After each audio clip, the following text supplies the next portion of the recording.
QB, and today we are going to be having a book fight. A Rick Riordan book versus a Rick Riordan book.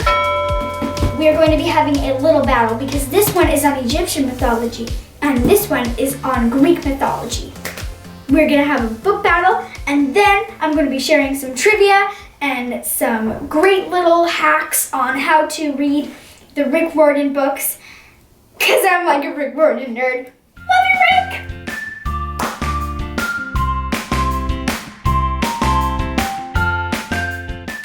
So whenever you are reading a Rick Riordan book that has Greek mythology like this or Apollo, always read Percy Jackson first, because then you get the parts in Apollo that have Percy Jackson in them, which actually is a lot, and I was really confused in the book because I was like, Who's his girlfriend? What? Why is there this 7-layer dip? Who's Percy Jackson? What's Camp Half-Blood? But then, after I read the book, I'm like, oh, his girlfriend's Annabeth. Oh, his mom makes a 7-layer dip. Half-Blood Hill is for half-bloods. Duh! So you don't have to read the Percy Jackson series first. It's not like every single bit of it is on Percy Jackson. But there were a lot of things that I felt like I didn't understand when I read the Apollo book. I was like, huh? Because a lot of it like relates to the half-bloods and their parents and how they're treated and stuff like that. And I'm like, what? How? I was so confused because I had no idea what any of it meant. Let's get back to this book fight over here. So we have Red Pyramid and we have Percy Jackson. I don't know what, I'm just saying Red Pyramid because I have no idea. Is that Kane? Cla? I have no idea how to say it. So I'm just gonna say Red Pyramid, guys. Okay, so it's really hard for me because I think that I might like Egyptian mythology a little bit more, but I think it might like the story of Percy Jackson just a little bit more. And like the characters in it and stuff like that. Red Pyramid is written like somebody was talking into a microphone, and this one is told like a story. Percy Jackson is written more like you're used to in a regular book, while this one is written just a bit different because it's like the characters are talking directly to you, because they are in the story. And I think I kind of like this one better because I'm able to hear Percy's thoughts a little bit more. But I really love ancient Egyptian mythology. I think that it's really awesome, like all the gods and stuff like that. Greek mythology, there's less gods and I guess like less stuff going on. There's tons of gods, one for medicine, one for tons of stuff. There's even one fat guy that's like got big eyes and a tongue. He's like, it's really funny. So I've only read book 1 on the Red Pyramid, and I have read all of the books in the Percy Jackson series. Please read more, please, please, please. I think I might not be giving a fair review because I read all this, and I don't know, I've only read a little bit of this one. Maybe there's more stuff to come in the next books, but I am kind of leaning a little bit more on the Percy Jackson side right now. Back to some Percy Jackson trivia. So, Percy Jackson versus Apollo.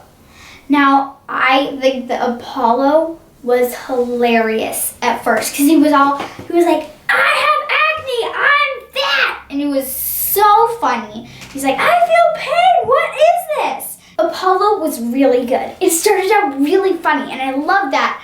But then it got more serious for the first and second book. But I wish it just had a little bit more funny, because that was amazing in the first parts of the book.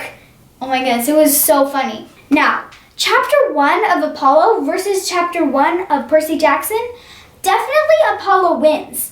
Because I felt like Percy Jackson didn't have the best start for me. I like a big bam at the beginning because I review the books. I don't get the reviews because, I don't know, I get them from my mom and I want a big crazy bam start that's like, and a plane crashed. I was bleeding and dying, and then the big stuff was going again. Stuff like that.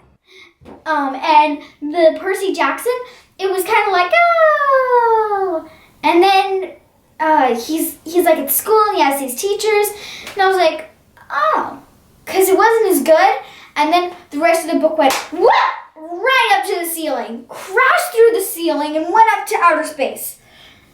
But it did have kind of a slow start, which is a good thing to know. Push through it, you guys. It is a good thing to know this so that you can keep on going in the book and not be like, oh, never mind.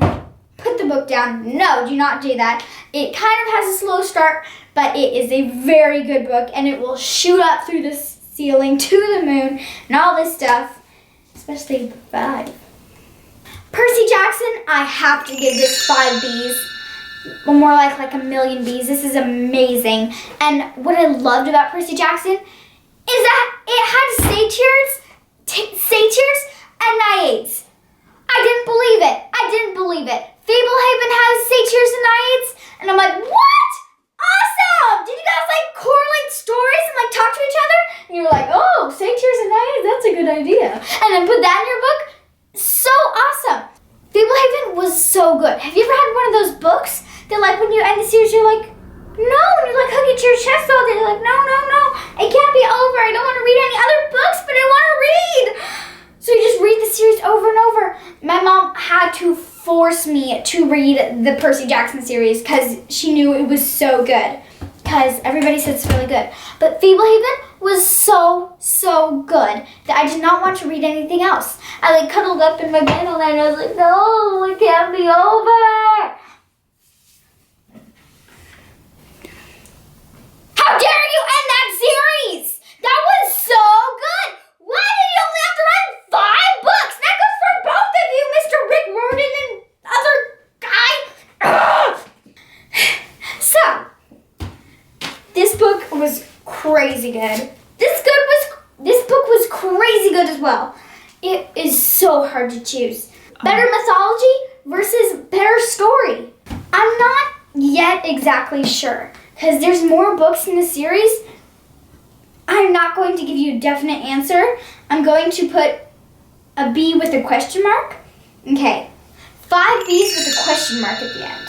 No, 4.5 Bs with a question mark at the end. Yeah, I'm smart. And Apollo, I'm going to give 4 3/4 Bs with a question mark at the end because there's still more books to come. I am curious if you guys have read this series or which of these series you have read and how many Bs you would give it. Also, if you have read more of these books, please comment below and tell me what you think of them. And what happens. No, don't tell me. Don't tell me. No, I need to know. Don't tell me. I want to know. Okay. Very important tip for all book lovers. If you watch Studio B, you have to do this. And you are watching Studio B, so you have to do this. If you love a book, look up online if they have written any other books. Because they're usually a lot like that book. And if that book was amazing, then the rest of them are probably going to be really amazing as well. Make sure to like this video if you love Greek mythology or Egyptian mythology. And make sure to comment that below too. What do you think, Greek or Egyptian? This is Egyptian. Thank you so much for watching. I love your guys' comments. Make sure to comment below. Thank you so much for liking my videos and subscribing. Make sure to subscribe. And see you next time on Studio B. Thank you! I have a book to read.